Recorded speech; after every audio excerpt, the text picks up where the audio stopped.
Hi everybody, it's Matt Robinson and welcome to another edition of The Writer's Block. Today we're talking with author and journalist Linda Means. Though her roots are in rural Illinois, Linda has traveled the world as a reporter and student of cultures, developing a strong sense of empathy which informs pretty much everything she does these days, as we will discuss. While studying English and journalism at Northern Illinois University, Linda became the first female editor of her school newspaper and was recently inducted into their Hall of Fame. And while writing for the Wilmington Morning News and Evening Journal, she won a first prize from the Delaware Press Association contest, after which she moved back to Illinois and started writing for such notable publications as the Chicago Tribune and U.S. News and World Report. Her fabulous book, Passport to the World, Looking Back While Looking Forward, takes readers on some of her professional, geographical, and spiritual journeys, offering some profound lessons that she has learned along the way. We are pleased and honored to have Linda Means with us today. Thank you, Linda. Thank you, Matt. So what was it like? I'm kind of a native Massachusettsian, lived in and around Boston most of my life, so I really don't have much concept of rural Illinois. What was that like, and how did you end up in Chicago and then here? Well, my family, my ancestors settled in that area around 1875. My great-grandfather, I guess that's who it would be, bought a lot of land because it was easy to do that at that time. He arrived here from Germany, that branch of the family, with $19 in his pocket. Family lore says he gave that to somebody else who needed it more. So it was pretty remarkable that he wound up with 450 acres of farmland in DeKalb County, Illinois, which is still in the family, by the way. And so we all just kind of stayed there. I grew up on that farm with my parents and 3 brothers and lots of other family members around. I've now got, I think, 8 new great-great-grandnephews and nieces, so I think we'll be populating DeKalb County for a long time. And what was it like? Well, it was great in a lot of ways because I had a big, close family and we all took care of each other and loved each other most of the time. But you know, it was a very traditional society that I kind of wanted to break out of. They had it all planned that I could be either a teacher or a nurse, whichever I chose. Maybe I would have been one of those things if they hadn't told me I had to, but you know, therefore I couldn't do that. I wanted a little bit more urbanity, travel, you know, culture, whatever. I just wanted to see the world. I didn't have any idea how I would do that. It's almost embarrassing to say why I decided I wanted to be a journalist. I read the Brenda Starr comic strips, and she seemed to be having a great life, the kind of life I wanted to have. So that was my original inspiration. So other than Brenda Starr, what got you into writing, and how did that kind of change your perspective on the world? I had 2 really wonderful high school English teachers in my little tiny school in our little tiny town. One of them was really fun. She loved poetry, she loved literature, she kind of turned me on to all that kind of thing. And she assigned a lot of essays and things and made me feel that maybe I could be a writer. It would never have occurred to me otherwise, that because I didn't really know what Brenda Starr actually did. She just seemed to be having a good time all the time. But she encouraged me to think that I could do that. And the other English teacher, the one nobody really liked except me, because she was very, very into grammar in the most, like, who else knows all about future conditional and wish contrary to fact and all that kind of stuff. Everybody hated it except me. I loved it. So they were a good combination. One gave me the love of literature, the other the foundation stones for trying to create it.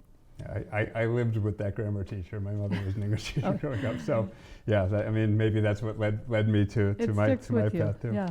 So, how did you get from college cub reporter to the Chicago Tribune, which is quite a move? It's interesting because I just had that conversation with some of my former colleagues, and the Tribune normally hired people who went to Stanford or Northwestern or a couple of other feeder schools that were way beyond my opportunity level, let's say. And they were like, and they had never realized I went to Northern Illinois University, where I actually got a great education in journalism. It wasn't my first choice. My family settled it for me. There was no choice, but it worked out fine for me. I got hired at the Tribune because I had a book this thick of clips of published bylined articles. So they overlooked the fact that I didn't go to one of their favorite universities, and it was great. I had my year and a half in Delaware at the Wilmington Morning News and Evening Journal, and wanted to come back to the Midwest, wanted to be with my family again. So I just walked in off the street with no appointment or anything, but I had a couple of huge things going for me. The economy was booming, people were hiring, so that was good. The Civil Rights Revolution and the Women's Rights Revolutions were both just gaining steam, and the staid, white, elderly, male Tribune suddenly realized they needed to hire some women and they needed to hire some blacks. So along with several other women who became my close friends and are still my close friends, we got hired. You walked in and they directed you to this office where somebody asked you a few questions and looked through my book of clips, etc. If you passed that, they sent you to another editor who did the same, and if he liked you, you went on to the third interview, and if he liked you, you went all the way to the top floor of the Chicago Tribune skyscraper, and Clayton Kirkpatrick, the editor-in-chief, was the final interview. At that point, he didn't even bother, because if you made it that far, you were probably going to get the job, and I did. But what we actually talked about was not all my stories and all that. He came from a neighboring little farm town up the street from mine, and we were basketball rivals for generations. So that's basically, he liked it that I knew about all that stuff. Yeah, you never know what the connection's going to be. Yeah. What were all those early clips about? What were some of your favorite topics early on? Oh, well, the college newspaper was, of course, mostly college events, but we covered things like the assassination of JFK and local reaction type stories. The Needham Chronicle, it was all very soft features, how to wrap your Christmas presents, what to get mom for Mother's Day, stuff like that.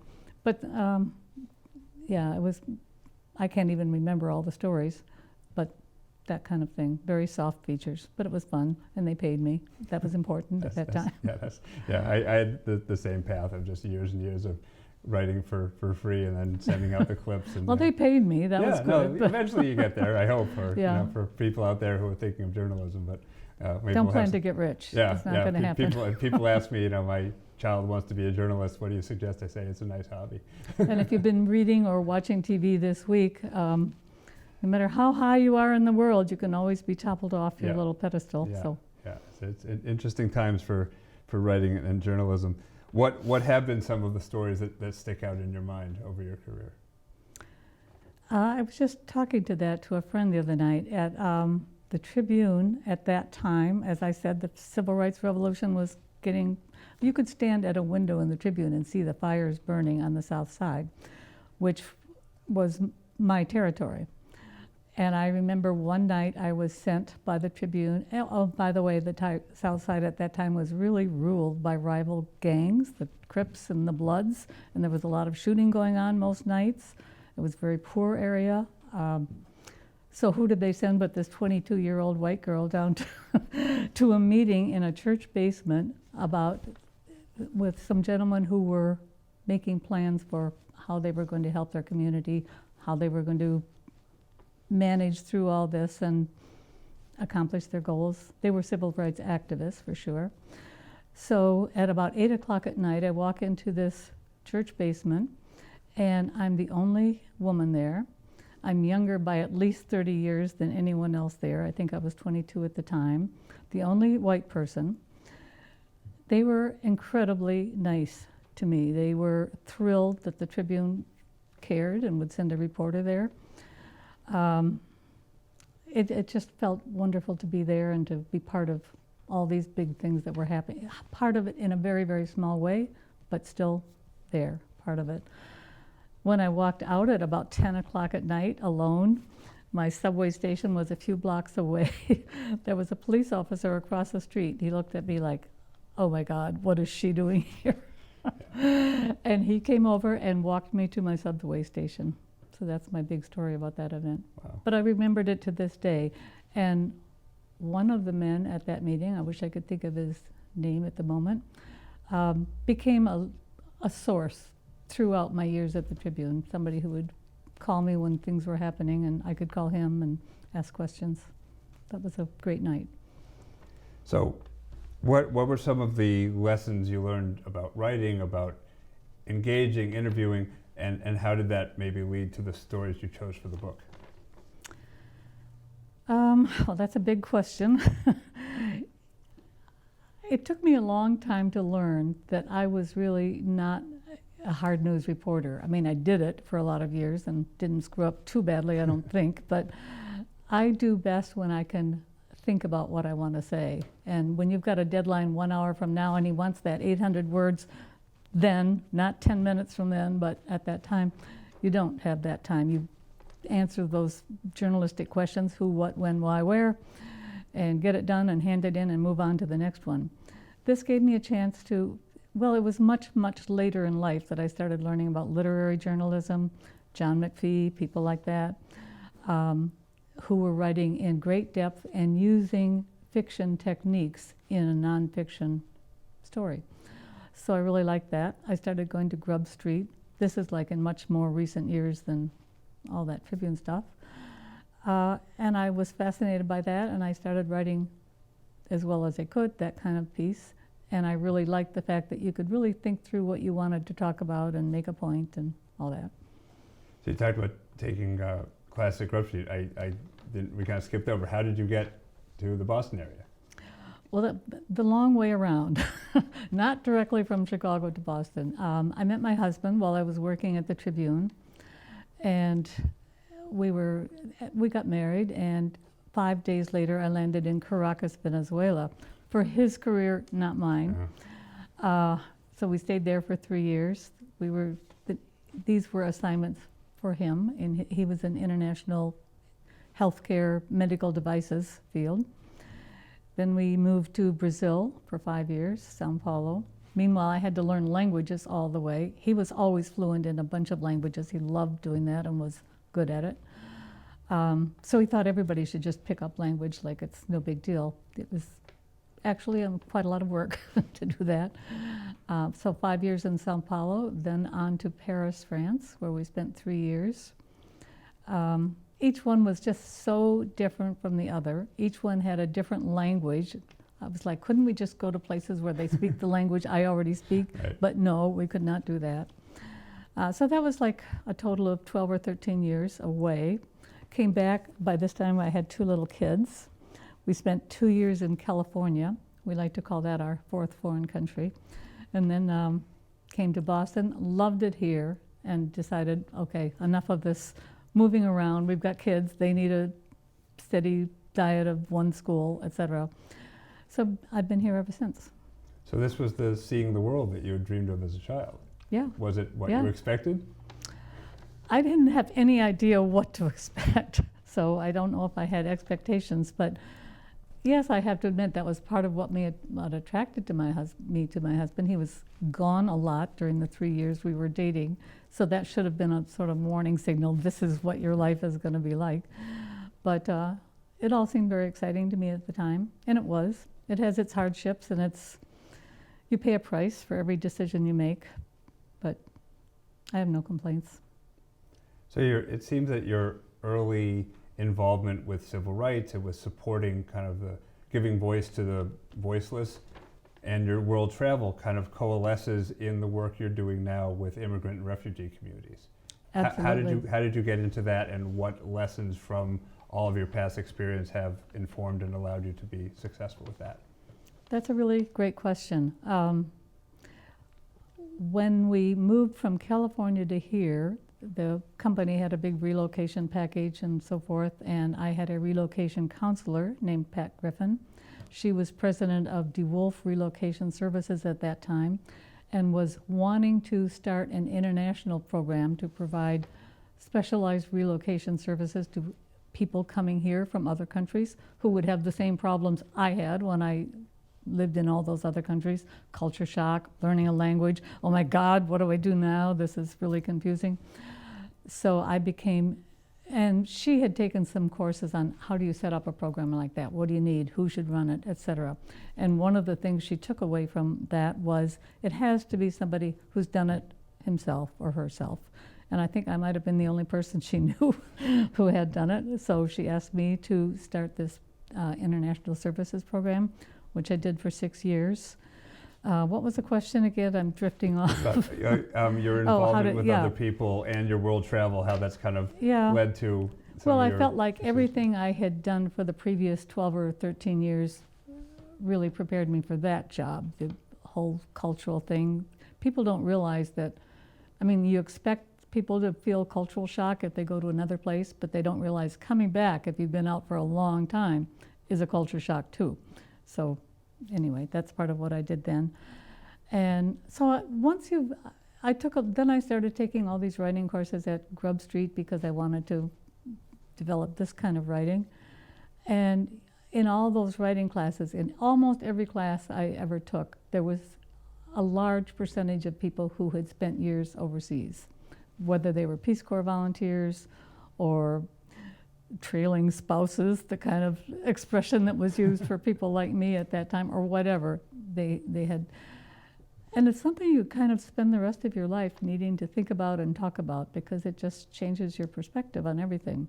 So there was that, and then I am very involved with my church in Dover, the Dover Church, and they do a lot of things for refugees and so forth. And then Afghanistan happened, and we got some people out of there, not enough, not everybody by any means, but these are all young men who risked their lives to help us, and their lives were in danger.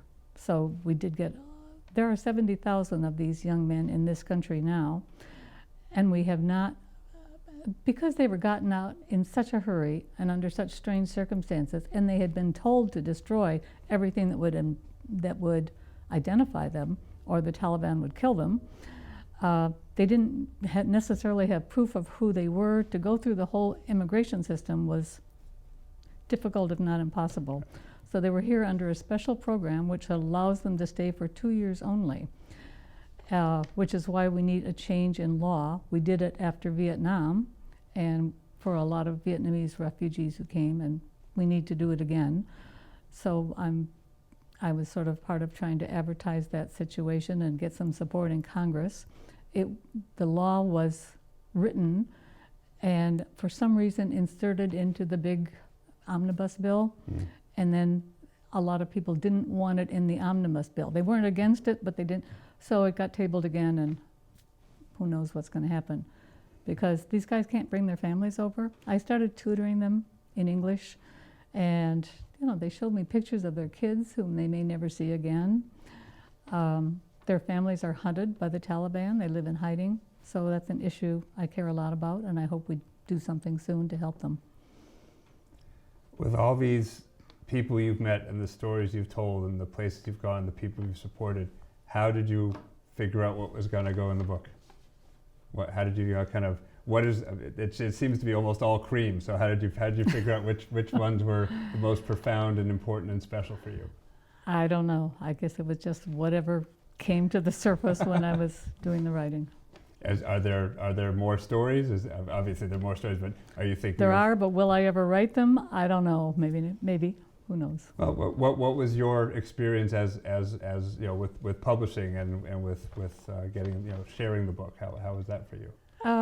Well, it's been basically pure fun. I didn't even try to go to a standard publisher. I'd taken enough courses at Grub Street to know that was just a route I didn't think I had the energy or the time or the desire to go. It's not easy. And well, even this is not easy if you want to make it good and something people might want to read. So I just sort of did it on my own, and it's been fine. Sold quite a few books.